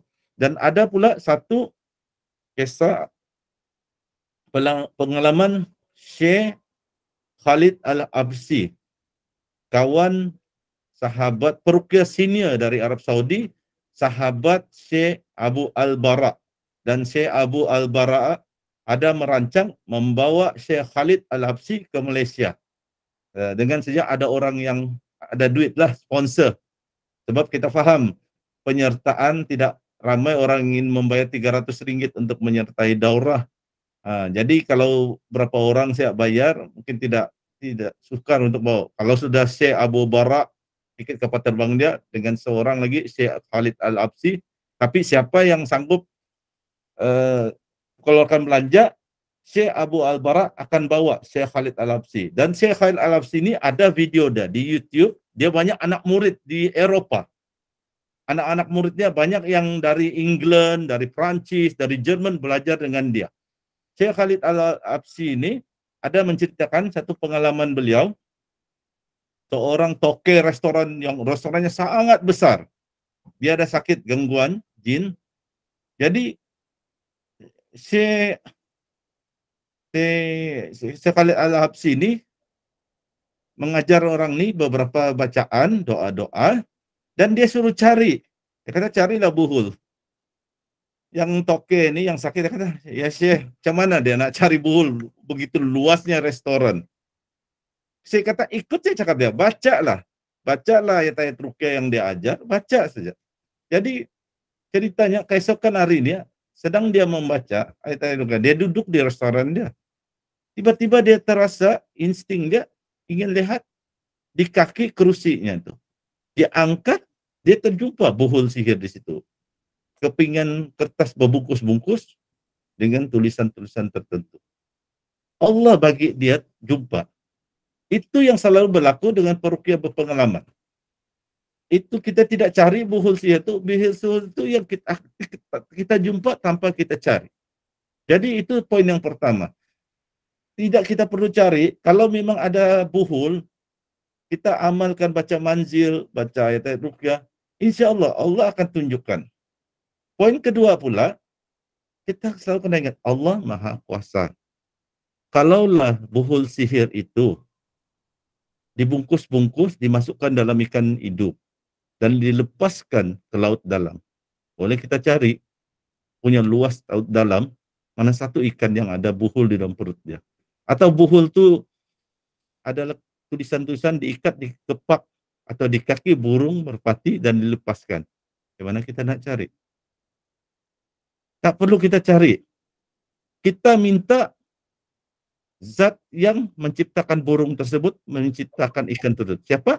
Allah. Allah kan Maha Kuasa. Kita sudah belajar ilmu tauhid. Kita belajar sifat-sifat Allah. Allah kan Maha Kuasa, Maha Agung. Kita berdoa dan terus berdoa kepada Allah dimanapun buhul sihir itu tersebut. Kalau kita berdoa kepada Allah, berdoa mendayu-dayu, merintih setiap hari, minta Allah musnahkan, batalkan sihir itu dimanapun buhul sihir itu berada. Kalau Allah kata dia akan musnahkan, kun fayakun, buhul sihir itu akan musnah. Jadi pentingnya berdoa kepada Allah. Berdoa dan terus berdoa. Seperti yang ditunjukkan oleh Nabi Muhammad. Ia kena sihir yang kuat. Sihir yang ingin membunuh dirinya. dia berdoa dan terus berdoa dan terus berdoa, Allah turunkan 2 surah nampak pendek yang selalu kita hafal, tapi itulah surah paling kuat untuk menawarkan sihir yang berat, yaitu Qul a'udzu birabbil falaq, Qul a'udzu birabbin nas. Jadi ambil pelajaran daripada hadis Nabi, berdoa dan terus berdoa. Sebab Allah Maha Agung, Allah boleh cari dimanapun buhul sihir itu berada, Allah boleh musnahkan. Tinggal saya berdoa kepada Allah. Kalau lambat dimakbulkan doa itu, mungkin itu satu ujian kepada kita, mungkin ada hikmah Allah ingin berikan kepada kita, atau ada sesuatu yang menghalang doa kita. Mungkin kita terlalu banyak menyimpan azimat di dalam rumah, contohnya. Jadi itu tambahan daripada saya serahkan kembali majlis ini kepada Coach. Silakan Coach. Okey, terima kasih Ustaz Sinar. Soalan yang seterusnya, benarkah penyakit asam ain menyebabkan sukar hamil? Juga sebenarnya kalau kita kira tajuk asam ain kita tak bincangkan hari ini, tapi sebagai menjawab soalan, boleh. Sebab tu kesukaran hamil ni dia banyak sebab. Boleh jadi atas sebab sihir, boleh jadi atas sebab terkena ain, boleh jadi juga ada masalah fizikal hormon. Kita kena diagnose dululah, baru boleh kita kata sedemikian. Tapi secara umum jawapan, ain boleh menyebabkan kesukaran hamil. Ain juga boleh menyebabkan keguguran daripada hamil. Okey. Soalan tu saya rasa tak perlu Ustaz Sinar nak jawab. Kita terus kepada soalan seterusnya. Adakah jin saka boleh mencari tuan baru selain dari keturunan dia? Ya, juga boleh. Tapi sangat-sangat jarang berlaku lah. Mungkin si tuan asal saka tu dia sendiri yang nak mewariskan jin saka dia tu kepada orang yang dia suka lah. Mungkin bukan keturunan dia, mungkin anak tiri dia. So dia tak semestinya juga, dia bukan sebenarnya syarat mesti kena darah daging. Ada juga kes yang jin saka turun kepada menantu, kes jin saka turun kepada anak angkat, kepada orang yang memang dia rasa sesuai dengan dia. Itu sahaja. Tak semestinya mesti daripada keturunan. Cuma majoritinya, kebanyakan kes adalah daripada keturunan. So kebanyakan kes bila bomoh ke, bidan ke, mengurut ke, dia akan turun kepada darah daging keturunan dia. Itu sebahagian besar, tapi tak semestinya. Okey, Ustaz Sinar ada nak tambah? Terima kasih Coach. Saya setuju dengan jawapan Coach. Saya tidak ingin menambah apa-apa jawapan untuk soalan ini. Teruskan Coach. Okey, soalan seterusnya. Assalamualaikum Ustaz. Benarkah zikir perlu dibaca 100 kali sehari oleh pesakit untuk mengelakkan sihir menembusi badan seseorang? Zikir apa tak bagi tahu. Jawapan saya tidak benar. Okey, tidak benar. Tuan mungkin terlepas beberapa siri. Kita kena faham dahulu. Kena faham dahulu bagaimana Al-Quran ini boleh menyembuhkan. Dia bukan atas bilangan. Minta maaf. Dia adalah kita kena faham dahulu. Kita membacakan ayat-ayat Al-Quran, kita membacakan zikir-zikir, kita membacakan selawat adalah untuk menarik rahmat Allah. Kalau rahmat Allah datang, baca sekali pun dah cukup untuk mengelakkan sihir. Tak semestinya 100. Cuma kita ni adalah hamba yang penuh dengan dosa. Adakah kita ni baca sekali itu penuh dengan keikhlasan, keimanan? So maka kita baca 10, baca 100, baca 200, baca 500, baca 1000 supaya kita menjadi rasa yakin dengan amalan kita. Itu sahaja. So tiada syarat mesti baca 100. Mungkin nak ditakdirkan Allah, awak baca 100, sihir masih tembus. Ada pesakit yang berzikir sampai 1000 kali sehari selawat. Ada pesakit yang membaca la ilaha illallah wahdahu la syarikalah lahul mulku wa lahul hamdu yuhyi wa yumitu wa huwa ala kulli syai'in qadir. Sihir 1000 kali sehari masih lagi tembus. Itu bukan syarat 100 kali itu tembus ataupun tidak tembus. Okay? Kita membaca itu pertama sekali adalah dengan niat untuk menarik rahmat Allah. Maka dengan rahmat dan kasih sayang Allah Subhanahu Wa Taala akan jadikan zikir-zikir tadi sebagai benteng diri kita dengan izin Allah. Jika Allah Subhanahu Wa Taala tak izinkan, kita baca 10,000 pun dia masih lagi belum menjadi benteng. So dia bukan syarat 100 kali sehari. So ada masa, misalnya saya personally ada zikir-zikir yang seperti dalam buku saya, seperti dalam buku ruqyah saya, ada zikir-zikir yang saya mengajarkan baca 100 kali. Namun ada masa dan ketika saya sibuk dan saya lupa, saya menggantikan dengan zikir-zikir lain yang pula. Saya membaca hizib bahar, baca ratib, ratib al-hadad, saya membaca wirid sakran dan sebagainya. So, dia tidak semestinya mesti tetap kena 100 kali. Okay. Dan dia tak kisah pun, berat nak baca 10 kali pun boleh. Yang penting kita istiqamah sahaja baca setiap hari. Dan yang paling penting kita baca tu sebab bila kita menetapkan kadar tu terlampau ketat, mesti baca 100 kali tak tembus, nanti kita tanamnya keyakinan dari kita baca 100 je memang sihir tak sembuh. Tiba-tiba awak baca 100 kali, sihir masih lagi tembus. Di saat tu akan goyang keimanan. Tengok aku dah baca 100 kali sihir, masih 100 kali zikir, masih lagi diserang sihir dan sebagainya. Kenapa Allah tak sayang aku ke? Zikir yang aku baca ni tak cukup power ke? Hati-hati dengan apa yang kita amalkan. So, matlamat dia, tujuan utama dia, perbetulkan dahulu niat kita, perbetulkan dahulu niat kita, kemudian baru kita beramal. Okey, kat sini ada nak tambah? Terima kasih Coach. Saya setuju apa yang jawapan Coach berikan. Tambahan daripada saya, soalan ini tentang jumlah-jumlah zikir ni, jumlah-jumlah doa ni, bilangannya ada dibahaskan di daurah oleh Syekh Abu Al-Bara' Usama bin Yasin Al-Ma'ani. Dia dan juga ada diterangkan di dalam buku ini, dalam kitab ini. Jadi ringkasan dia adalah begini. Cara-cara teknik-teknik membaca zikir ke berapa banyak kali ke atau tanpa menentukan bilangan, ia ada dua kategori. Satu bersifat syar'iyah, satu bersifat hissiyah. Bersifat hissiyah ni itulah yang dikata tajribiyah. Yang bersifat syariah itu itulah yang dikatakan tauqifiyah. Kalau ada hadis Nabi mengatakan, contohnya baca la ilaha illallah wahdahu la syarikalah lahul mulku wa lahul hamdu wa huwa ala kulli syai'in qadir 100 kali, maka kita boleh membaca 100 kali. Tapi kita tidak terikat, kita boleh baca masa tidak mengizinkan, kita sibuk, kita baca 3 kali pun boleh saja, kita baca 10 kali pun boleh sahaja. Ada pula yang bersifat isya berdasarkan tajribiyah. Jadi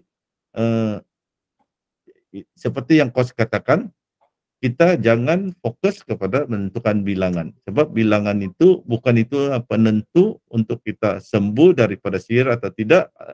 Itu bukanlah penentu sama ada kita punya benteng kuat, kita tidak akan terkena sihir atau tidak.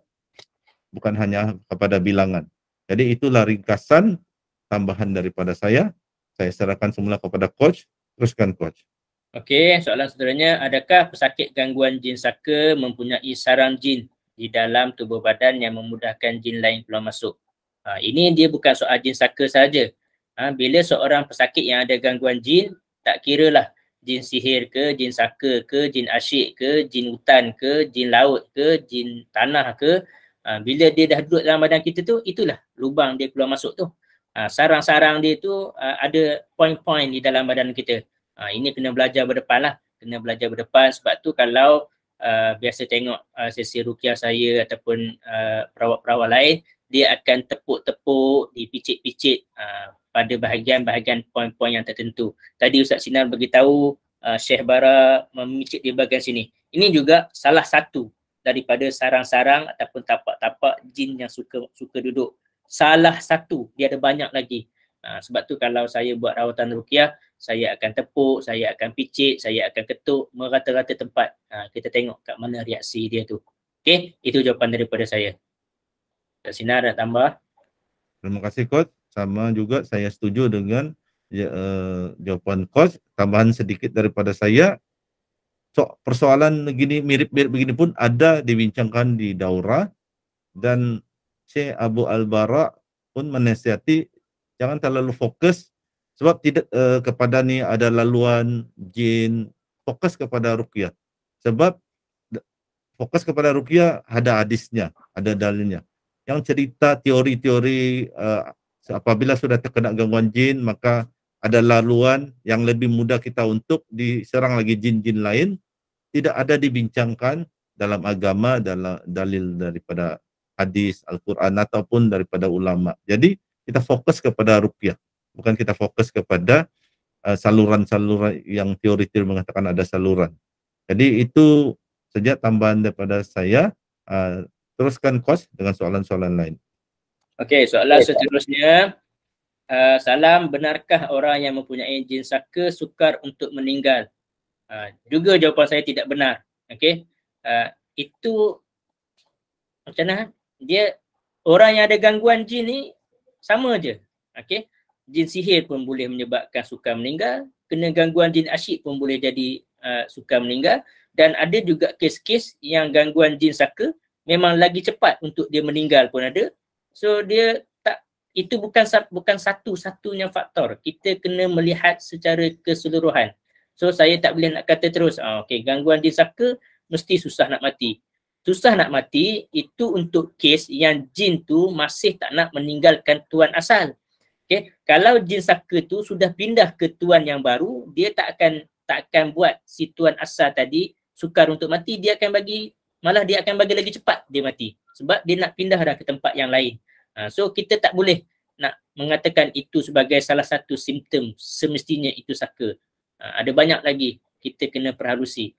Sebab kalau jin saka tu dia dah pindah ke waris-waris dia yang lain, ke keturunan yang lain, maka dia dah tak kisah dah tuan asal. Tuan asal tu nak cepat mati ke apa ke, dia memang akan mempercepatkan lagi sebab dia nak pindah dah.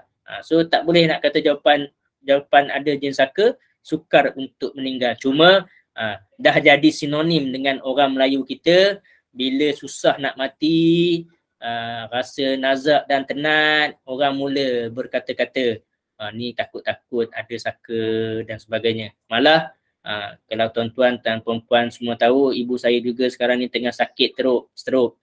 Malah ada orang bertanya-tanya, takut-takutlah keluarga saya, mak saya takut-takut ada saka, tak pergi berubat ke. Sedangkan mereka tidak tahu anak dia tu memang seorang perawat. So adik saya dah cakap, abang tu memang boleh mengubat. So abang tu dah memang ruqyah selalu dah kat mak. Tak ada apa-apa. Tak payahlah nak berkata-kata ada saka dan sebagainya. Cuma orang Melayu kita ni sangat-sangat sinonim. Asal susah nak mati je, ada saka lah tu. Tu yang menyebabkan dia susah nak mati, terlekat dan sebagainya. Okay, itu saja kata-kata saya. Okay, Ustaz Sinar nak tambah? Okey, tambahan daripada saya setuju apa yang jawapan diberikan oleh Coach. Cuma saya ada menambah sikit, iaitu juga memang dari segi pengalaman banyak orang yang ada saka, yang dia belajar ilmu tertentu pada masa mudanya, ilmu kebal, ilmu pemanis wajah, ilmu memerdukan suara. Bila nanti dia tua, dia uzur, nazak lah, tapi tak mati-mati. Selalu berlaku di Malaysia ni. Jadi orang kata orang yang ada saka ni sukar meninggal. Jadi berdasarkan tajribiyah, berdasarkan pemerhatian. Tetapi kita kena ingat, jangan kita fokus di situ, jangan kita terlupa bahawa ajal maut masih ditentukan oleh Allah. Ajal maut adalah Allah yang tentukan. Allah boleh tentukan orang tu mati atas sebab lambat mati atas sebab tertentu. Mungkin Allah bagi peluang orang itu sempat bertobat. Dia telah belajar ilmu kebal dan sebagainya. Jadi Allah bagi peluang dia mungkin dia tidak dapat mengucap melalui mulutnya, tapi di hatinya dia bertaubat. Mungkin itu sebab Allah lambatkan dia meninggal. Jadi tetap juga meninggal dunia seseorang itu adalah di tangan Allah. Allah yang tentukan, adalah takdir yang ditentukan dari Allah. Jadi jangan kita terlalu fokus kepada yang mungkin saka, sehingga kita terlupa bahwa kematian itu adalah kekuasaan Allah, takdir Allah. Jadi itu tambahan daripada saya. Ada soalan yang menarik selepas ini, jadi saya serahkan terus kepada Coach untuk soalan-soalan seterusnya. Okey, bolehkah kita menghantar balik sihir yang dihantar kepada kita atau pesakit? Saya difahamkan kena baca guna surah Al-Zalzalah menggunakan ayat-ayat tertentu. Soalan dari pesakit. Okey, kita kena faham, Kalaulah kita nak menghantar balik sihir kepada si pesakit, kita sendiri pun tak ubahlah seperti si tukang sihir tadi. So kita kena betulkan balik. So apa yang kita boleh, macam saya cakap, tujuan kita membacakan ayat-ayat ruqyah, zikir-zikir adalah untuk menarik rahmat Allah. Dengan rahmat Allah kita sembuh. Kita sembuh macam mana itu urusan Allah Subhanahu Wa Taala. Sama ada sembuh terus sembuh ataupun sembuh dengan terpulangnya penyakit tu kepada si tukang sihir dan si penghantar, itu bukanlah urusan kita untuk menetapkan sedemikian. So saya tidak menggalakkan sangat untuk kita nak mendoakan memulangkan sihir, sebab belum pasti yang sakit tu terkena sihir. Andai kata tuan salah diagnose, tuan kata dia terkena sihir, tapi sebenarnya dia adalah terkena ain. Kita diagnose kata sihir, kita menuduh si fulan tu yang menyihir, tapi hakikat dia sakit terkena ain. So apa akan jadi? Tuan mendoakan orang lain terkena dipulangkan sihir kepada orang yang menghantar, sedangkan dia sakit tu akibat ain, tak ada orang hantar. Apa yang akan berlaku? So maksudnya kita bacakan sahaja, fokuskan sahaja baca ayat ruqyah, sama ada penyakit tu terangkat dengan sendirinya ataupun sihir itu terpulang dengan kuasa Allah, dengan takdir Allah. Tak perlu kita nak minta-minta sangat. Itu biarlah Allah Subhanahu Wa Taala yang menyusun dan menguruskan. Kita doakan dengan niat untuk tarik rahmat, kita minta pesakit sembuh. Itu sahaja. So bagaimana untuk pesakit tu sembuh, itu bukan urusan kita. Itu urusan Allah. Sama ada si Tok Bomoh tu ingkar dan degil dan Allah nak mengazab, nak membalas si Tok Bomoh tu terpulang. Okay? Dan cuma kita kena faham, setiap amal baik pasti akan mendapat timbangan, dan juga setiap amal buruk pasti akan mendapat balasan. So kita pegang itu saja.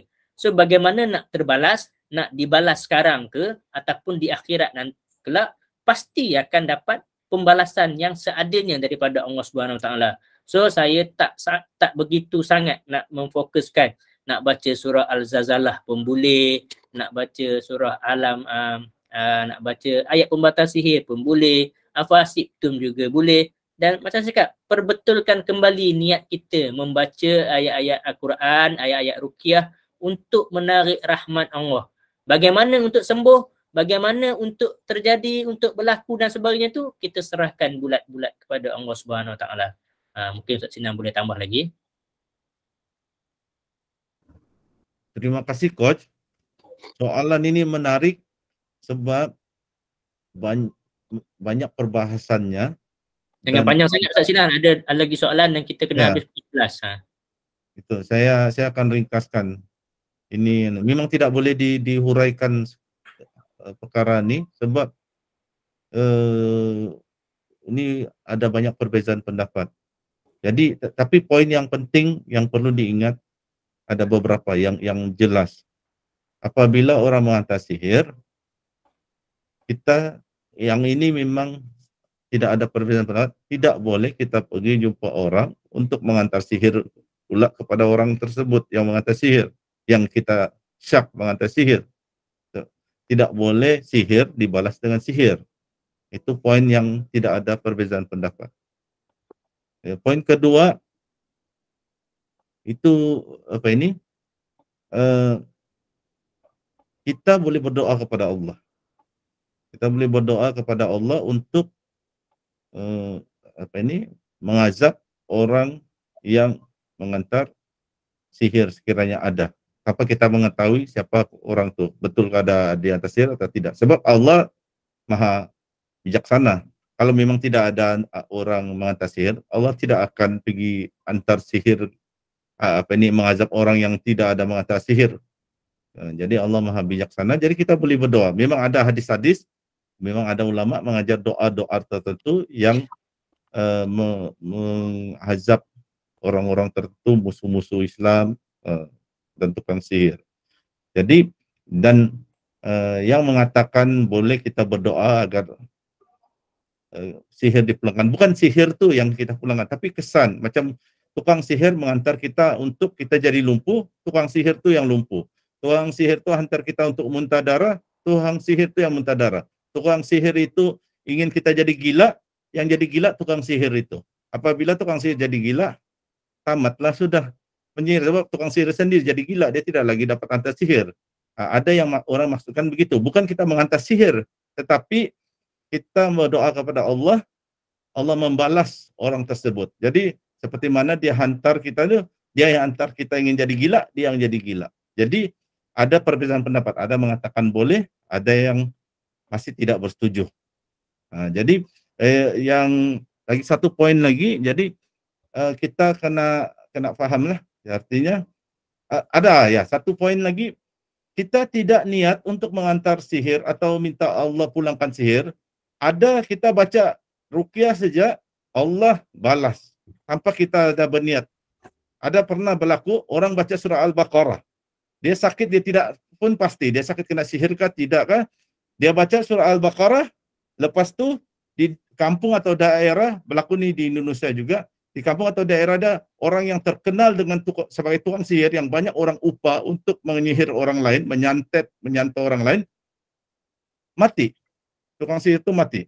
Sama ada karena orang itu baca surah Al-Baqarah atau ada orang doakan lain, memang ajalnya sudah sampai. Tapi apabila orang itu baca surah Al-Baqarah, dia baca, dia jadi sembuh.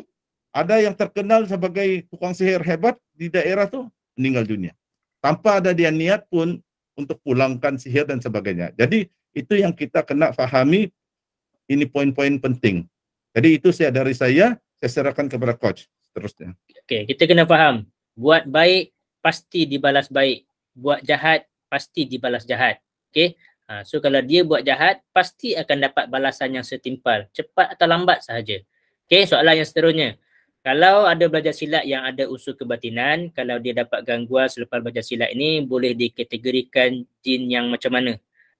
Saya terus terang, tak ada nak kategori-kategori. Itu gangguan jin lah. Gangguan jin daripada amalan dia tu, amalan silat dia tu. So, cara rawatan yang terbaik, kita buat rawatan ruqyah.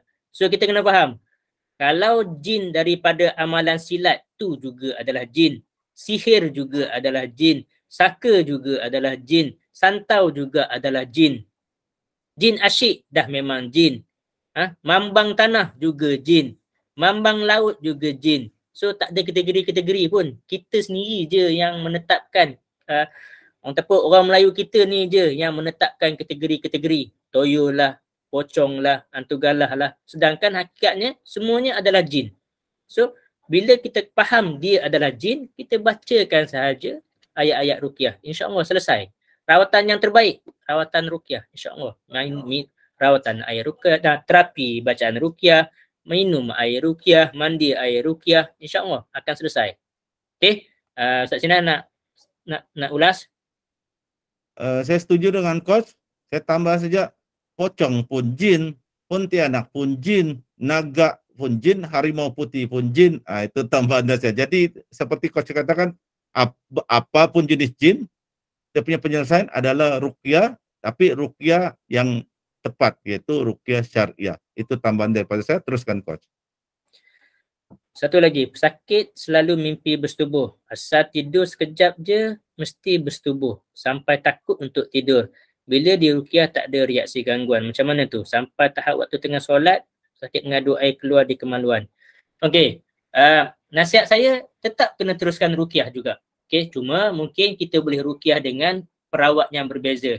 Lain perawat, mungkin lain kaedah, lain pengalaman, dan kebanyakannya yang mungkin tak ada reaksi ni, mungkin dari segi diagnos tak selesai. Okay, ada lagi perkara-perkara yang tak selesai. Mungkin ada buhul-buhul, ada cerita-cerita lama, mungkin ada dosa-dosa yang lama yang menyebabkan bila kita rawat tak selesai. Okay. Dia bukan soal rawatan tu, soalnya tu ada lagi perkara yang masih belum selesai.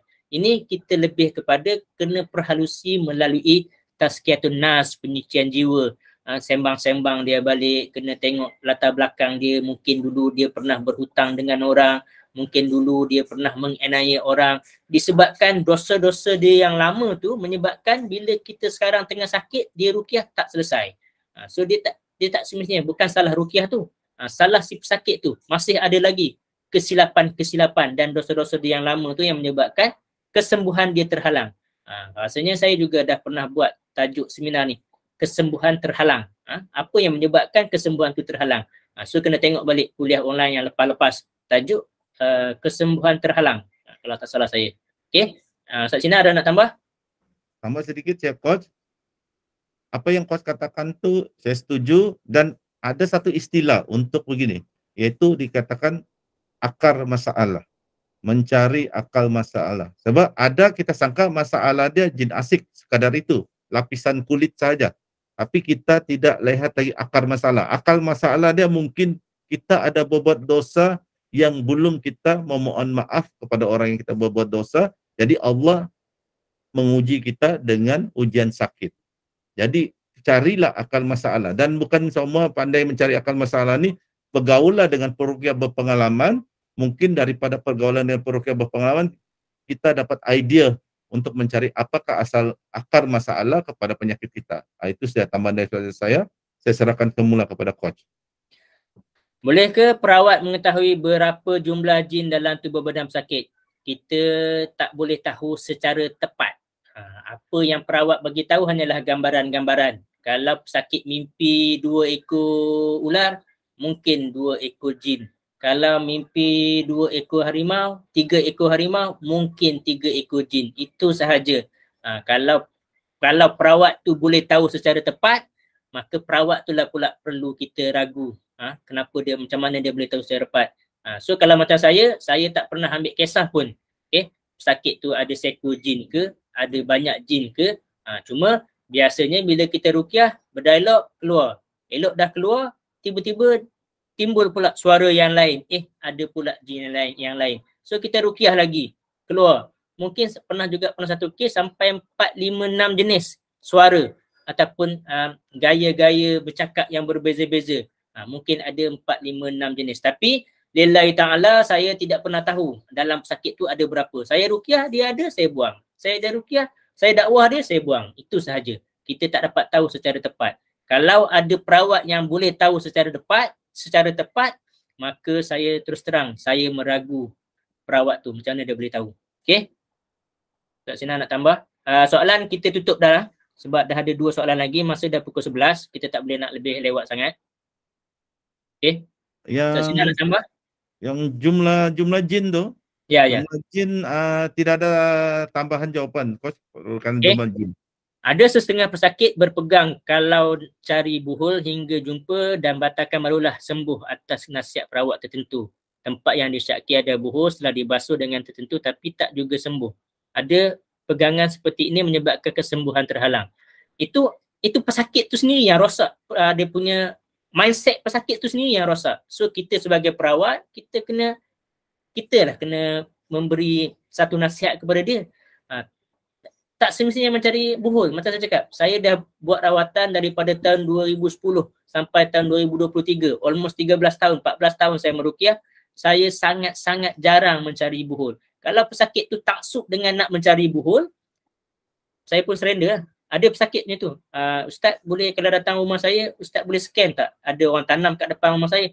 Kalau nak panggil saya datang buat rawatan di rumah, saya hanya akan pagar dengan tabur garam, rendis air. Kalau nak suruh saya scan ada tanam kat mana, dekat bucu tanah ke apa ke, lillahi ta'ala saya tidak tahu. Kalau ada perawat yang dakwa pandai scan, minta dia tolong carilah. Kalau saya tak perlu taksub nak mencari buhul. InsyaAllah saya ruqyah, saya tabur garam, saya sembuh air, insyaAllah akan selesai. Macam Ustaz Sina cakap, kadang-kadang buhul tu dengan sendirinya akan timbul. So kadang-kadang bila terlampau taksub mencari buhul, hakikat dia buhul tak ada pun. Kadang-kadang tak ada pun buhul tu. Dia sendiri yang taksub dengan kepercayaan diri dia sendiri. Yang menyebabkan dia sendiri yang sakit, tak sembuh-sembuh. So kita sebagai perawat, kita kena memperbetulkan balik pemikiran si pesakit. Okey, Ustaz Sina secara ringkas nak tambahan? Untuk ini saya tidak ada tambahan dalam coach. Nanti lain kali boleh kita ulas lagi di sesi datang. Soalan seterusnya, bila selalu mimpi bersetubuh, maka sukar untuk dapat jodoh macam terhalang. Itu hanyalah sebahagian daripada salah satu simptom daripada gangguan jin. So kena berubatlah, kena buat rawatan. Okey, alhamdulillah tak ada soalan lagi dah. Saya rasa masa pun dah pukul 11. saya serahkan kepada Ustaz Sinar sebagai kata-kata penutup sebelum kita tutup majlis. Terima kasih Coach, dan terima kasih kepada para peserta. Pada permulaannya nampak hanya lebih kurang 12 orang, tapi akhirnya kita ada lebih kurang 20 lebih peserta. Alhamdulillah, terima kasih kerana masih lagi bersemangat untuk menghadiri kuliah ruqyah online kita setiap minggu. Kami ucapkan terima kasih dan terima kasih kepada siapa yang ada menyumbang kepada kami yang menghargai tindakan kami untuk memberi pengajaran bimbingan secara kuliah ruqyah online. Dan juga kami mohon maaf sekiranya ada tersalah kata, terkasar bahasa daripada kami mohon maaf, mungkin kami tidak sengaja ataupun terlepas cakap. Jadi itu saja daripada saya. Sekali lagi ucap terima kasih dan memohon maaf jika ada kesilapan. Saya serahkan majlis ini kepada Coach semula. Silakan Coach. Ya, Alhamdulillah.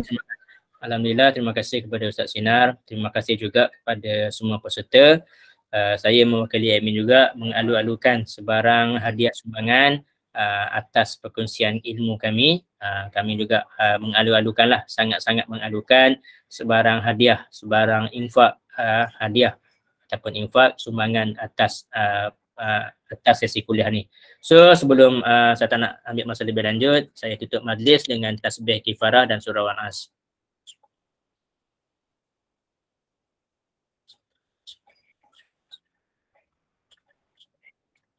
InsyaAllah kita akan berjumpa lagi di minggu hadapan pada hari Selasa pada pukul 9 hingga pukul 11 malam insyaAllah. Okay, kuliah kita selesai, boleh kita untuk live daripada grup. Okay.